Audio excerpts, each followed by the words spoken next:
ఆదివాసీలు గిరిజనులు ఎక్కువ పోడి వ్యవసాయం చేస్తుంటారు.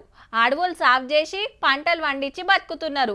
నిన్నీయాల కాదు, ఏండ్ల సంధి నడుస్తుంది. కానీ దున్నుకాలు అయినాడు సప్పుడు ఉండదు, సాగు చేసేటప్పుడు సప్పుడు ఉండదు. పంట వండినాక ఫారెస్ట్ వాళ్ళు వచ్చి అడ్డం పడేది. ఈ అడవి భూములు మీరెట్లా పండిస్తారని. అప్పట్ల గట్ల జరిగిన ఓ పోరాటం గురించే గీ వార్త.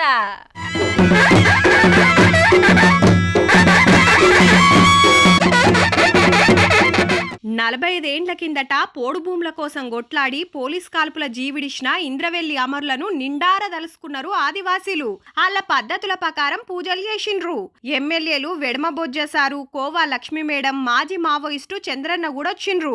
జల్ జంగల్ జమీన్ కోసం ఆదిలాబాద్ జిల్లా ఇంద్రవెల్లిలా మీటింగ్ పెడితే పర్మిషన్ లేదని పోలీసులు తుపాకులు వేలిస్తే తూటాలు దాకి 100 మంది అమరులైన ఉత్త 13 మందే అని లెక్క రాసిండ్రట.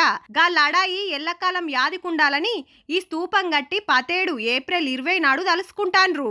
అయితే కాంగ్రెస్ గవర్నమెంట్ వచ్చినాక 1,20,00,000 ఖర్చు పెట్టి చుట్టూరా ఇంత ముద్దుగా చేసిండ్రు. అట్లనే ఆదివాసీలకు మస్తు ఆసరైతున్న మనకచ్చిండు ఎమ్మెల్యే సారు. ఆ కుటుంబాలకి ఇళ్ల స్థలాలు, అదేవిధంగా ఇంద్రం ఇల్లు, ఇవే కాకుండా వాళ్ళ కుటుంబాలకి ఆర్థికంగా బలోపేతం చేయడానికి ప్రతి కుటుంబానికి 10 లక్షలు చొప్పున రుణాలు కూడా వాళ్ళకి ఇవ్వడం అనేది జరిగింది. వాళ్ళకి కావాల్సిన ట్రాక్టరా ఇంకేది వగైరా వగైరా వాళ్ళు ఏది కోరుకుంటే అది ఇవ్వడం అనేది జరిగింది. ఇంద్రవెల్లి అమరులను తలుసుకునుడు మంచిగానే ఉన్నది గాని ఇన్నేండ్లైనా సవలతులు లేని ఆదివాసీ గూడాలు బొచ్చెడున్నాయి. గా పనులు కూడా సగబెట్టుండ్రి సార్లు జరా.